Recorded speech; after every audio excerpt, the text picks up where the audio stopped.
right now we'll get ready to head into our next panel. So we have a great panel coming up that is the last one of the day, but it's one that I'm really, really excited about. And so for the next panel that we're discussing, it's coming into looking at those opportunities that can bring you joy, money, and engagement and personal growth. And what's so important about here is sometimes as a busy working parent, we're always trying to figure out, am I finding that next side hustle? Is that what I want to move from my current side hustle and replace my job? Do I need something that just fulfills me more as a parent?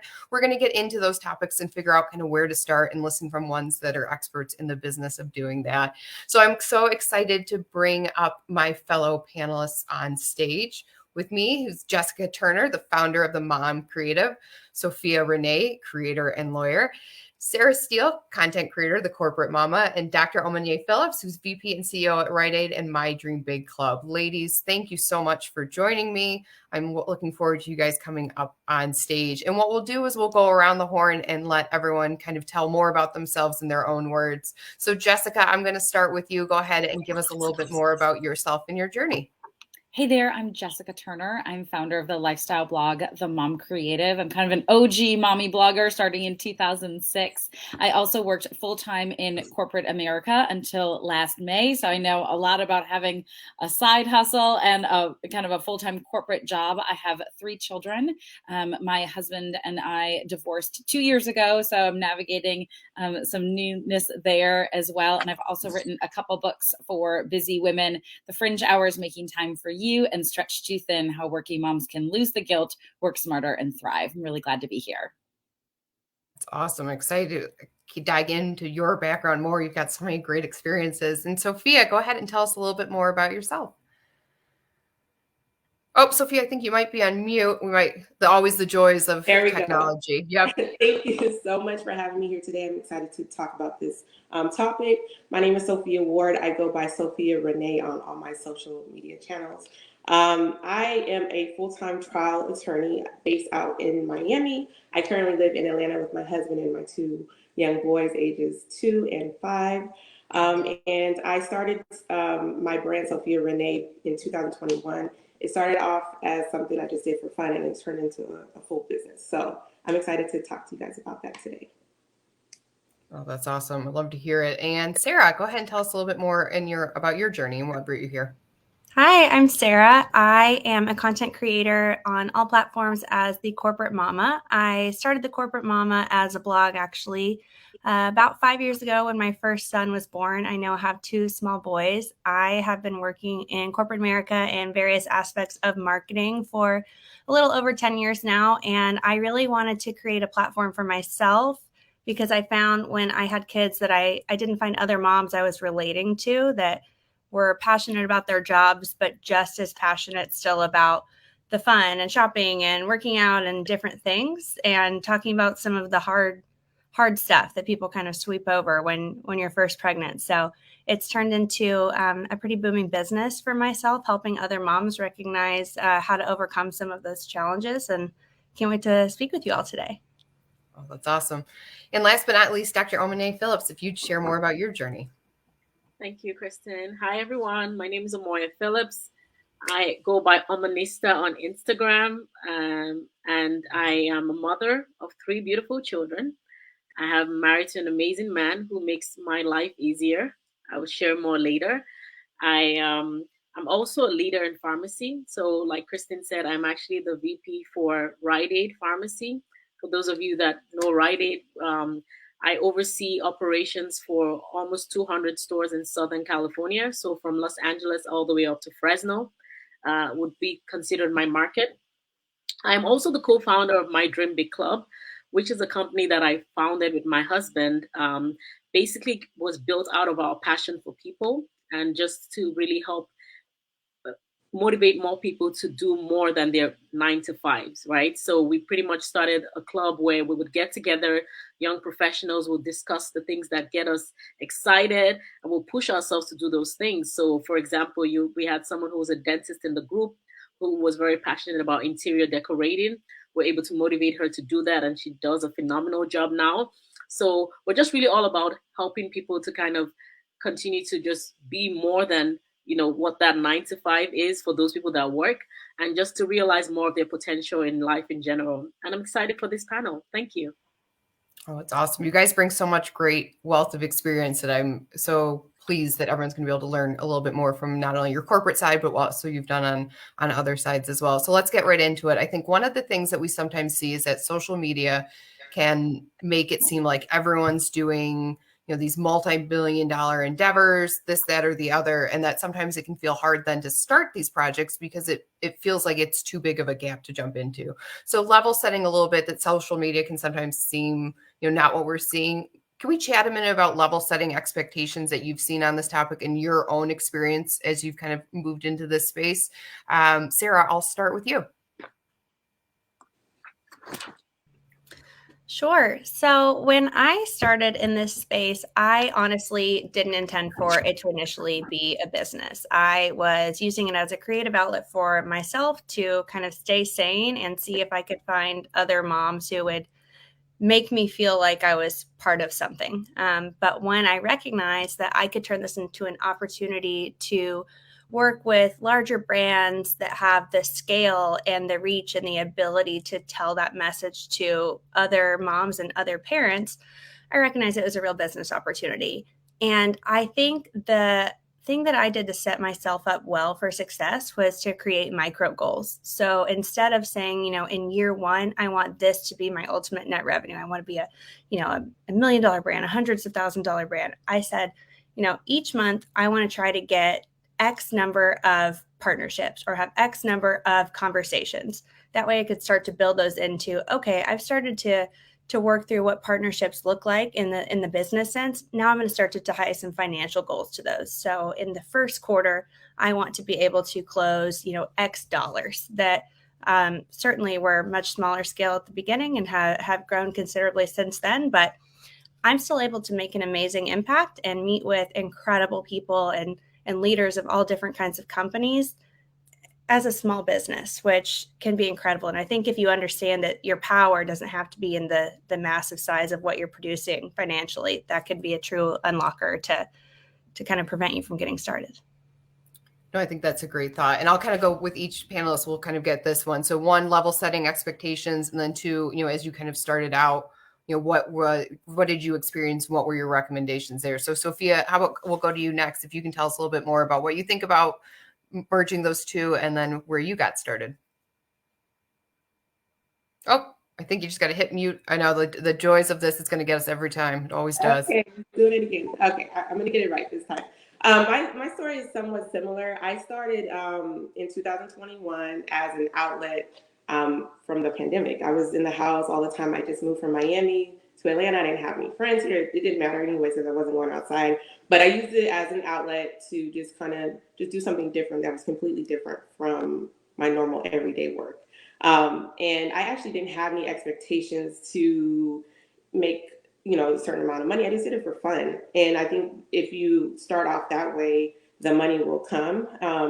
So I think as far as setting expectations, I think just be yourself and, everything will flow naturally. So once I saw that this is actually a real business, then of course I started setting expectations as far as, what I did last quarter, what I can do this quarter. So I think you have to just work within your own expectation. Don't compare yourself to someone else. You'll look on the outside. You'll compare your day 12 to someone's day year 2 and say, okay, this person is making millions of dollars. I can go in there and make millions of dollars too.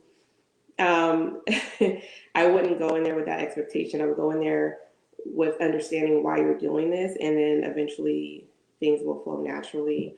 And so that's my experience with that. So I'm still learning a lot, and my expectations are growing as I grow. So I'm growing as I grow. So we're just kind of taking it one day at a time. So I think that's a great point that you mentioned that, it's still always going to be a growth journey too. I think that's one thing to keep in mind, that it's not like a necessarily linear thing or has a hard stop. You can always continue to grow in that. So Jessica, why don't you share a little bit about, kind of level setting expectations that you've seen and then what you kind of got started with on your project front for yours?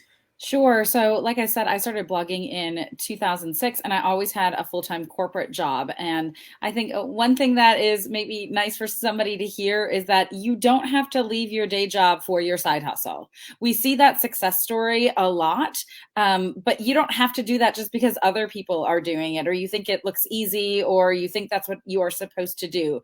You might just like having a side hustle and your full-time job, and that is okay. I was the breadwinner in my family. I carried the benefits, and there were a lot of reasons why it didn't feel like the right time or that it made sense for me to leave to become a full-time content creator.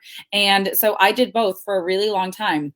I wrote a Wall Street Journal best-selling book while having a full-time job and blogging. And so just know that just because you see somebody else going from one thing to another thing doesn't mean that that has to be your story.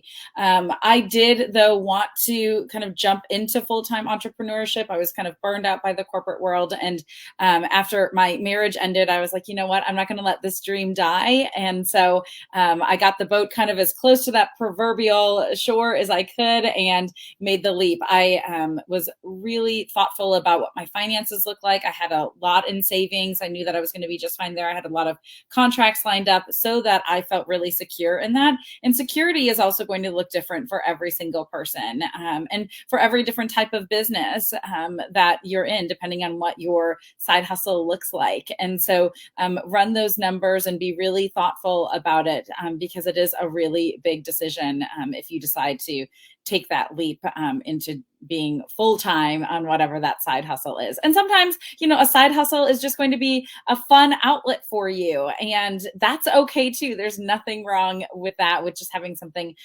fun to be doing, something different from maybe what your 9 to 5 looks like. That's a good thing as well. That's life-giving too.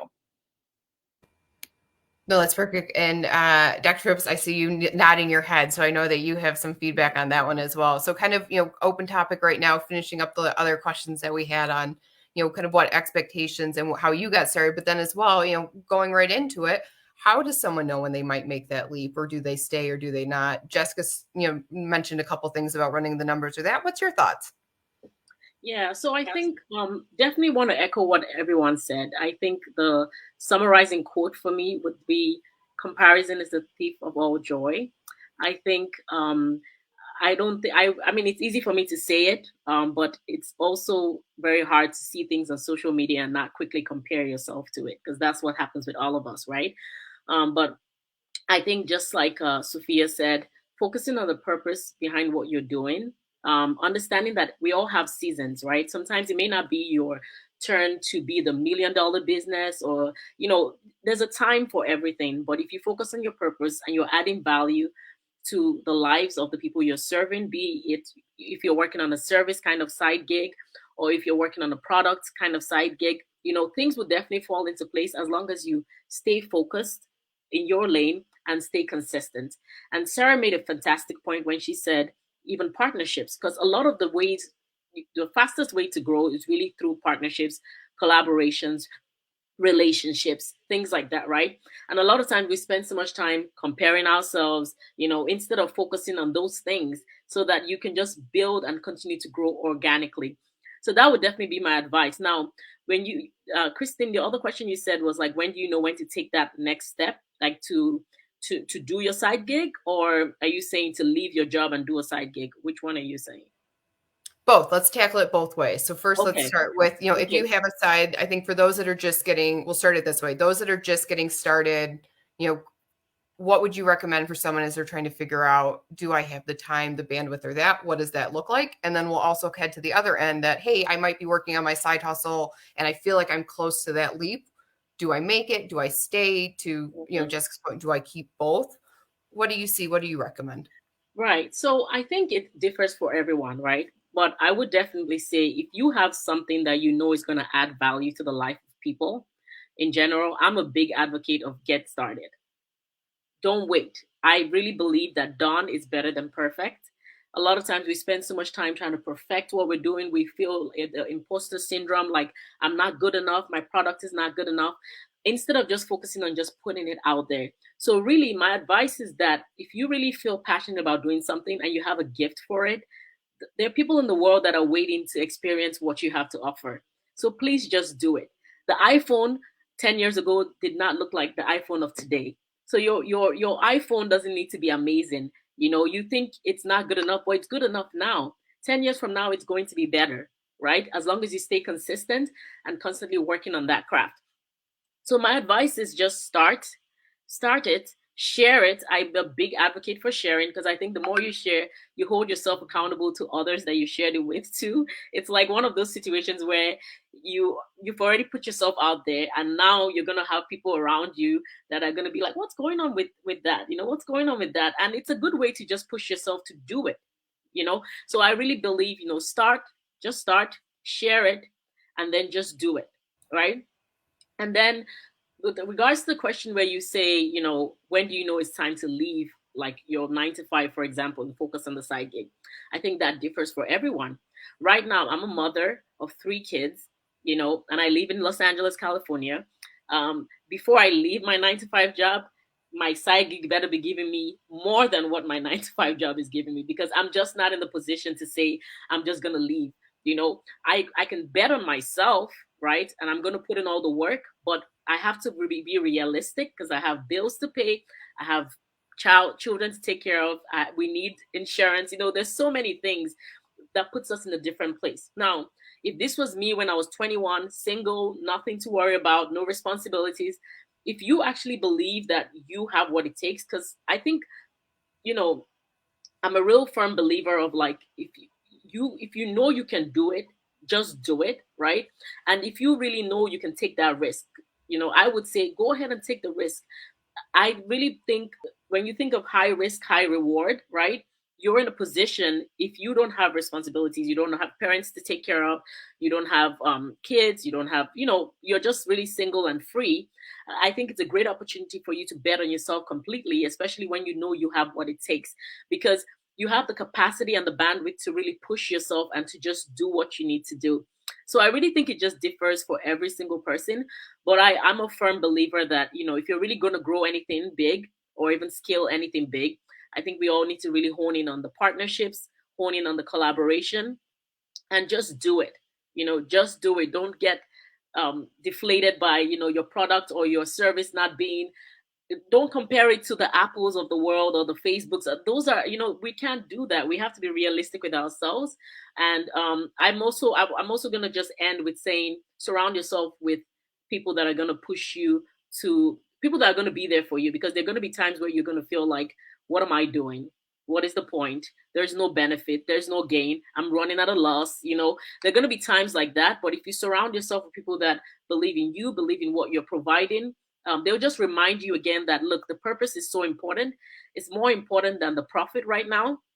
And as long as you're serving a need out there, the profit is going to follow eventually.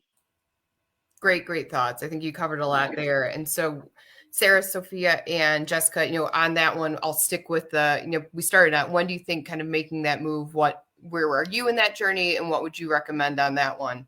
Let's kind of finish with that kind of thought process, and I'll ask you guys another question. Sophia, what about you? What do you think? So I think that, one of the things that was brought up was, are you going to have time? The answer is probably not. You're probably not going to have time, but you're going to make time. You're going to make time for what's important. I think the important thing is to do something that's going to make you uncomfortable. Okay, this is not. You don't jump into this just knowing what to do. You're not comfortable doing. I wasn't comfortable posting. It wasn't something that I did often. I just did it. My page is completely opposite of what I do every day in my professional life. So, you just kind of have to take that jump and, just do things that make you uncomfortable, because that's the only way you're really going to grow. And things will flow naturally. And so I think that as far as, you have to take a risk. Some people don't want to take a risk as far as leaving their job, their 9 to 5. Some people are willing to take that risk. It depends on the person. So for me, I like the consistent check at my job. So I'm more conservative when it comes to that. But I think it depends on the person. If, some people are willing to just take that leap, maybe they're unhappy at their job. Maybe, they have a plan B. If it doesn't work out, they can see where it goes later. So it just really depends on the person and their situation. But I think the biggest thing is just take the leap. And you just have to you're going to be uncomfortable when you start. You don't know what to expect, and that's the only way you're going to grow. So. Sure. Sophia, I think that's a great thing of, get comfortable being uncomfortable. Sarah, what are your thoughts on this one? Do you think, have you made the leap for the venture? What do you see? What do you recommend?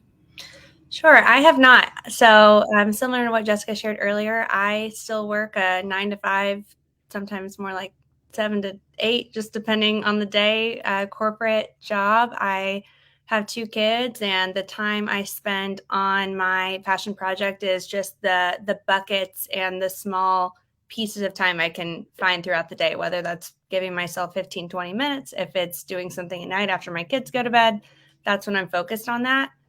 A lot of people in my space, so I know my perspective is unique to content creation. I know a lot of people's passion projects don't fall within that, and people start businesses in a lot of different spaces, but I've seen a lot of people make the leap early. They're willing to make that risk or take that risk and make the investment in themselves and just, throw a lot at the wall and see what sticks and what works. I think for me, what I would consider is, where are you getting your fulfillment from, balanced with what are you able to make work realistically. So I hear a lot of people say like, oh, I wouldn't be able to afford to do that. And for me, it's not necessarily would I be able to afford to do this? Could I just live off of my income from my passion project? Maybe. Would I be comfortable? Am I willing to make those changes or sacrifices to the way that I currently live, to the way my schedule is, to the flexibility and freedom that my day job allows me to, take a break when I'm not feeling creatively fulfilled from my side projects? So I think it ultimately depends on, what are you able to, be comfortable with? To your point earlier, Sophia, like, you're going to be uncomfortable a lot of the time, but what are you able to make work for yourself? And then where are you getting your fulfillment from? Are you spending so much time in your day job that you're not able to invest in yourself in the way that you would like to with your side project? That might be time for you to start thinking about, okay, I'm not doing that as much as I would be able to, and I'm starting to feel more and more burnt out and resentful of my day job from preventing me from being able to invest the time in that. That could be a good pivot point for you. I'm not to that point yet, but I think those would be my 2 main indicators that it might be time to make a change. Really great perspective. I think, a lot of things is just reinforcing again, not everyone's just up and jumping and leaving. We have a lot of different ways and opportunities to approach this topic. And so it really is, all of you hit on it, it's very individualistic and what fits for your situation, but it gives you a lot to consider. Jessica, pivoting for a moment, kind of going to go back to you on, one of the things when people get started is you don't know what you don't know. And sometimes it's kind of overwhelming when you think about, how am I going to launch this? What am I going to do? What resources have you seen that help that you would recommend for someone just starting their journey? And what do you outsource, not outsource? How do you kind of approach that? So I think those are 2 really different questions, because I think when you're first starting out, it's okay to not know anything and to just be learning as you're going. I know as a content creator, as an author, I started all of those things without any knowledge beyond, a journalism and marketing degree and kind of having some basics in writing. But I think that it's okay to just jump in and start to learn. That said, I think quickly you'll find that looking for people who have more expertise than you is going to help you do better in your business and frankly be better personally as well. So for me, that looked like going to educational conferences. It looked like networking on social media and connecting with folks that way. Also, finding other experts that might be helpful to you. So for instance, when I was considering leaving my corporate job to become a full-time content creator, I started meeting regularly with a financial planner and talking about, okay, these are what my numbers have been for the past 6 months. I think that I'm going to be able to sustain this. What does this look like if I do this? What if Instagram disappears and I no longer have sponsored content on those channels? Will I still be able to pay my mortgage, feed my kids, those types of things? And so getting professional insight from, frankly, beyond my sphere of what I was working in was also really beneficial to me. And so I think networking and building those relationships and then educating yourself where the gaps are is really important, no matter what field you're in. Great thoughts. Ladies, what else would you think of for resources as people are starting out or trying to make these decisions? What has helped you? I can say I think there's a lot of resources out there that I would challenge people to just use, and I'm sure everyone is familiar. I would say YouTube. People are sharing their stories on YouTube.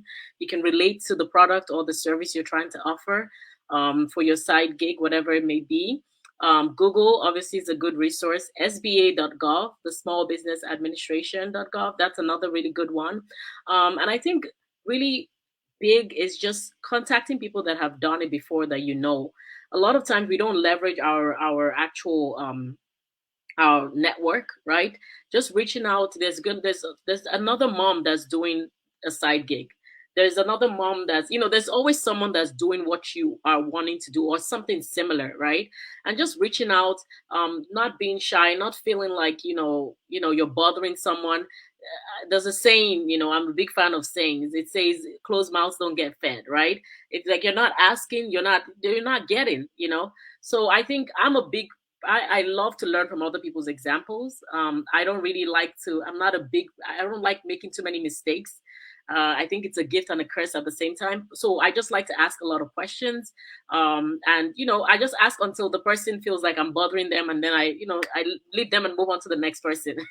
But I really think it's so important to just try to network with people that are in the same stage of life that you're in, because if you are a mom with 3 kids, if you're a single mom, for example, you're trying to talk to someone who is married but no kids, as much as they can try to help you, they really can't relate.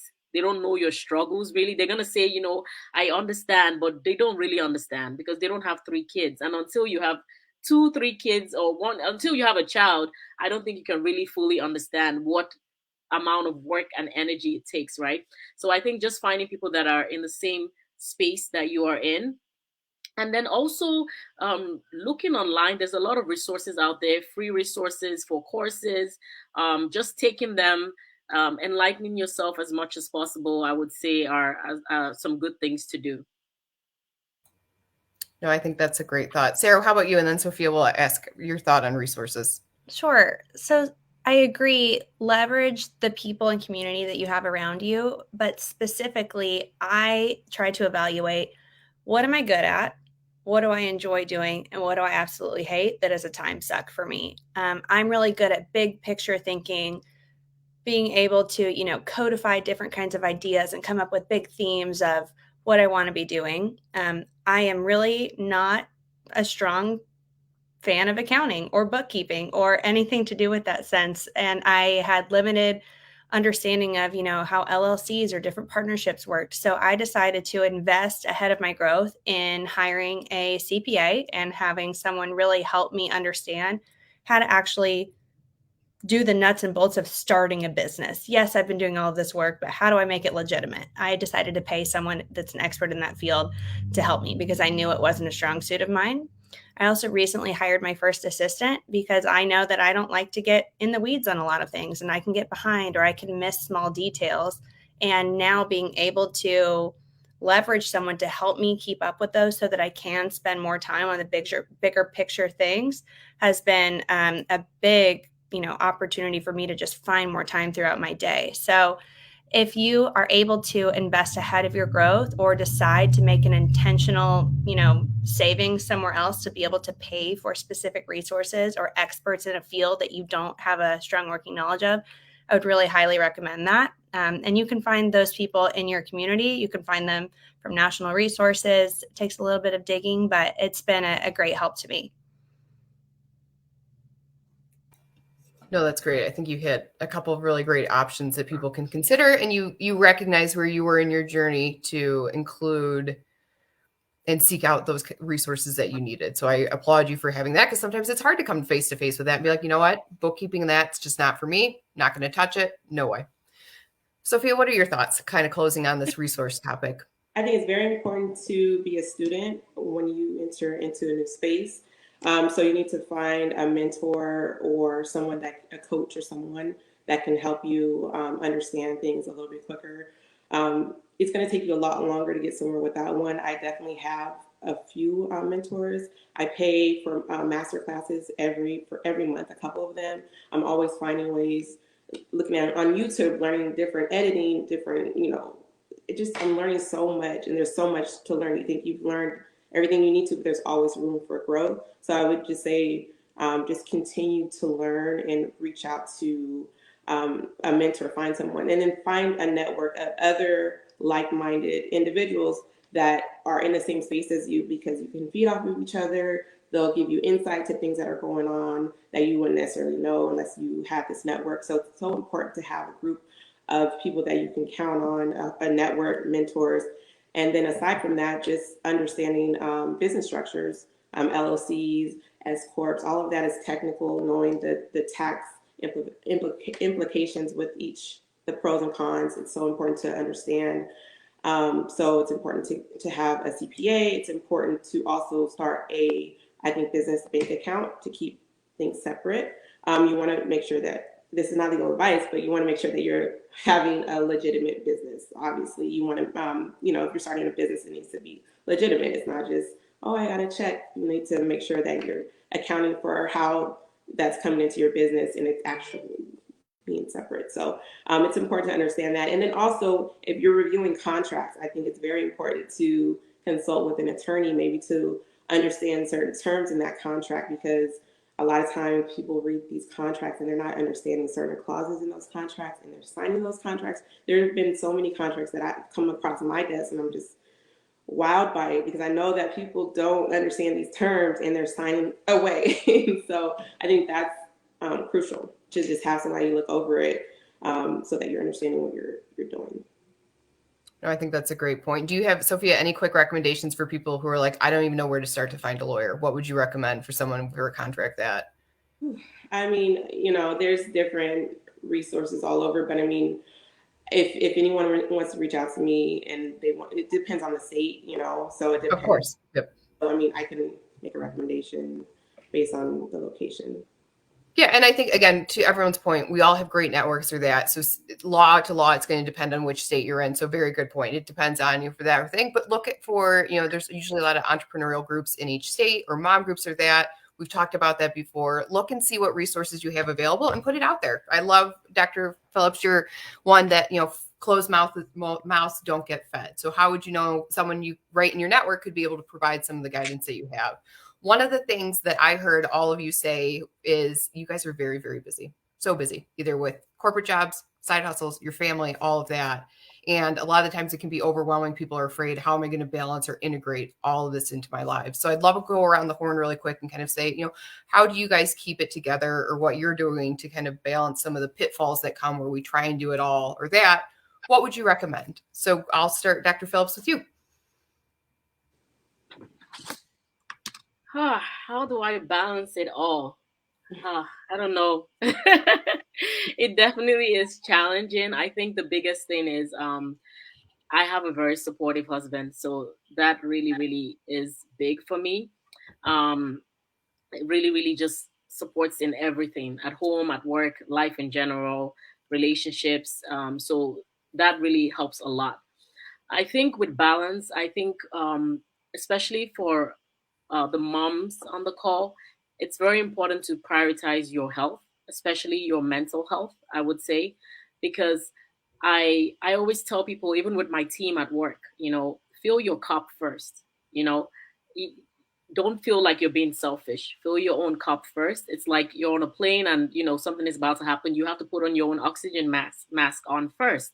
Why? Because if you take good care of yourself, then you can help others better. So for me, I think that's my biggest thing with balance. Anytime I'm feeling overwhelmed, I just have to unplug from my kids. And my husband has actually checked me into hotels sometimes for like 2 days, just be without the kids. And I've actually done it back for him. I reciprocated it. I've already done it once for him, but at least I've done it too, right? Because you need a break. And some moms feel like, I'm not a good mom because I'm trying to get away from my kids. No, you're an awesome mom. You're just a human being that needs space. You're a human being that needs your own time.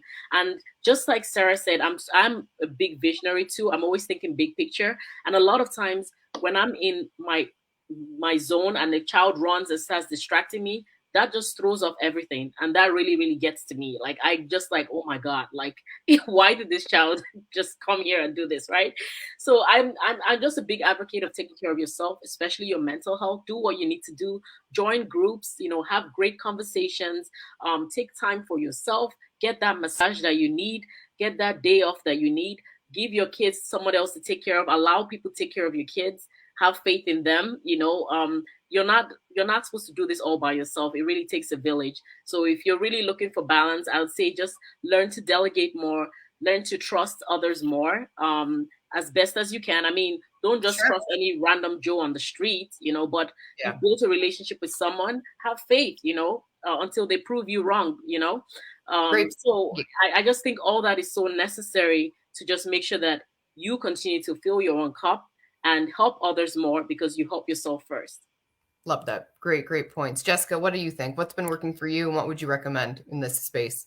Yeah, I think that it is so important that you are making time for yourself. Heck, I've written 2 books on it. One thing that I would encourage folks who are watching this to do is to track your time for a week. And this isn't just the times that you're working, but track when you're cleaning, when you're taking kids to things, when, you're exercising, when you're sleeping, all of those things. Do that for a full week. And that's going to give you a really full picture of where your time is going and where there might be opportunities to say no to things, to maybe change your habits and the way you're doing things, and also maybe opportunities where you can fit in self-care. I've surveyed thousands of women on this topic, and one of the biggest opportunities for busy women is in the morning. So are you waking up at the exact same time as your kids and your family, or are you waking up before them? Because a lot of times in those early hours is a great opportunity for us to fill our cup before we are, answering to mom and answering, maybe to a spouse or answering work emails and that sort of thing. And so that's something that I'm really diligent about doing, is taking that time first thing in the morning before my kids are awake, before I, open the computer, working out or doing some things for myself. And that really helps me set myself up for a better day. I had a friend who once said, how you spend your 5 to 9 determines how you spend your 9 to 5. And I think that is just a mantra that I have really lived, and that has made a huge difference for me. On the days where I do good for myself first, I'm able to do better than, during my work day. So that's what I would recommend to folks. I really love that. 1, the time audit, and then 2, the 5 to 9. That's a great thought. I haven't heard that before. So something I'll definitely integrate as well. And Sarah, what about you? What are you finding when you're trying to integrate everything together? I love that you said integrate, because I actually don't believe in balance. I don't think it's possible. I don't subscribe to that. I think that, if you look at having a scale and you try to be balanced all the time, whether it's, work and life, or it's mom and job and side hustle and kids and other things, to me, it's more of a sliding scale. Something is always going to require more attention. So instead of just creating those big blocks of, work, side hustle, children, personal time, I break them up into smaller chunks, almost similar to what Jessica was talking about with, auditing your time. But I look at what's the most important out of all those things. Is it a big presentation and very important projects at work that day? Your child has a play or a baseball game, or, had a really bad day and just needs to be with mom and talk for a while. Do you have a major deadline with your side hustle project? Are you like 4 weeks overdue on going on a date with your significant other or partner? And are you exhausted? Have you not been to the gym in 3 months and it's your favorite thing to do?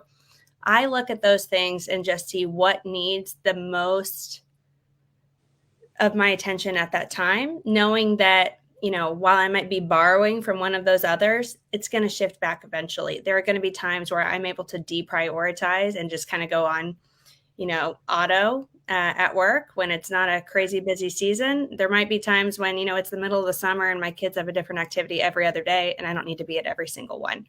And I just look at what is most needed from me, that I can really feel like I'm making my biggest contribution to myself and those who need me in a day, without feeling like it has to be this equal weight between all of them, keeping all plates spinning at the same time.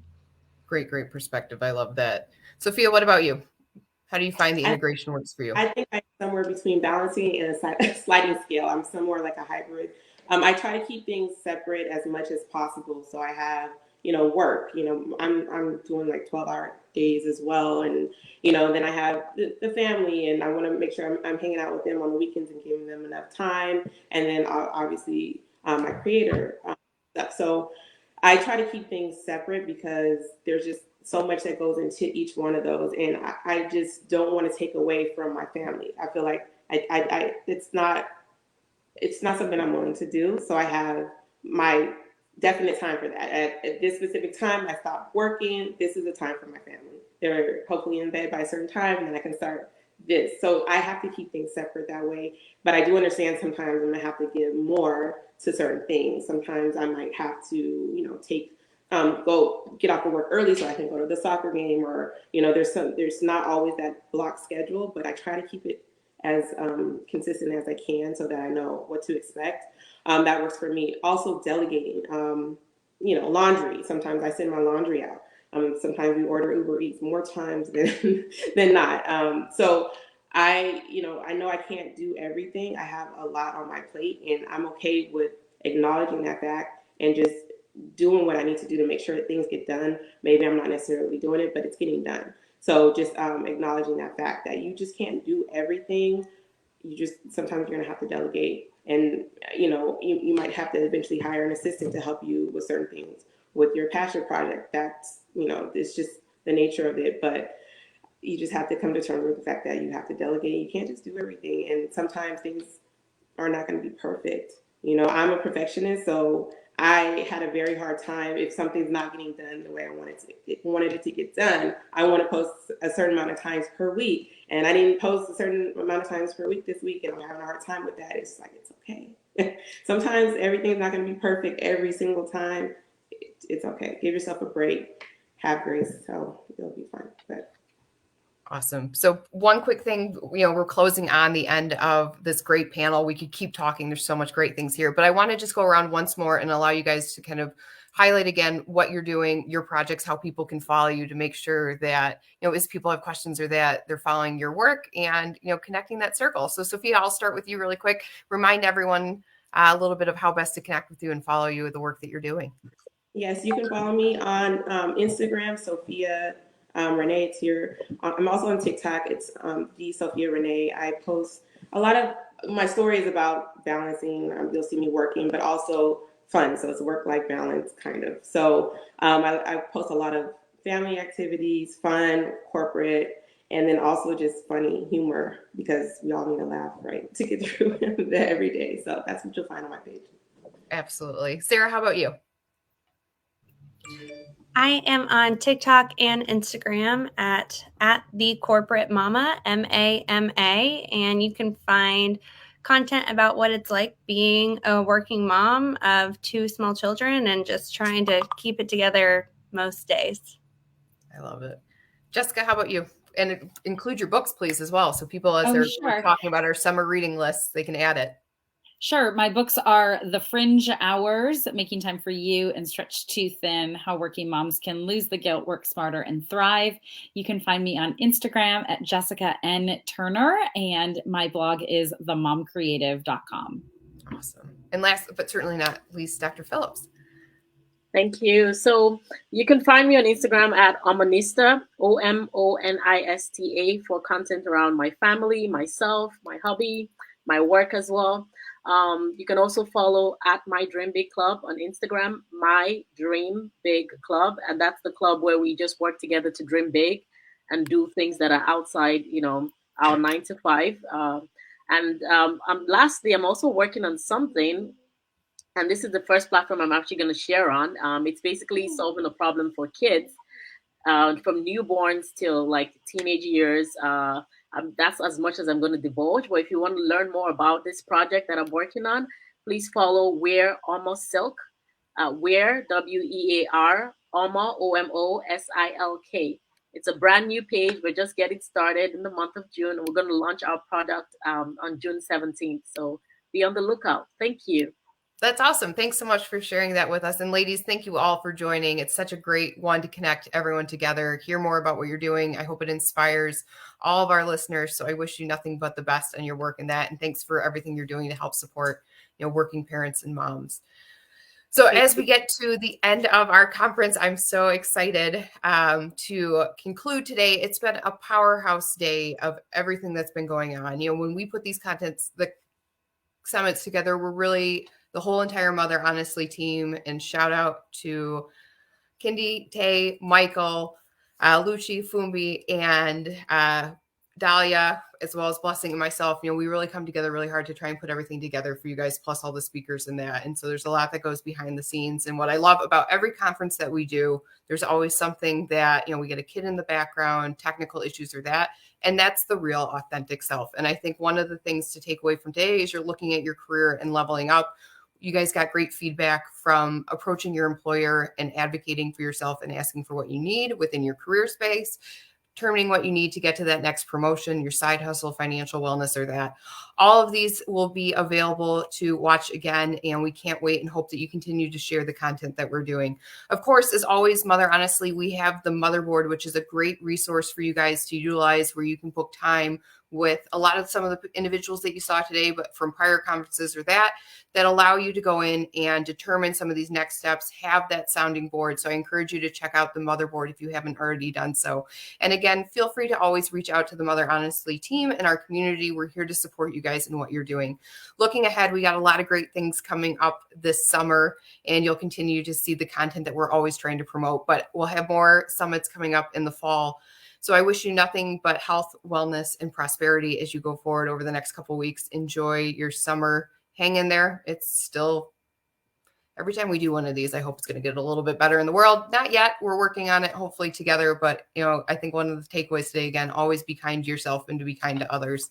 And I think that'll carry us forward a lot. So thank you all so much for joining us on the Level Up Summit. Thank you to Indeed, to Happily, to Care.com, and to Mother Honestly. You know, we have these great powerhouse companies that are coming together to keep supporting us. So I wish you well, and we will see you at our next event.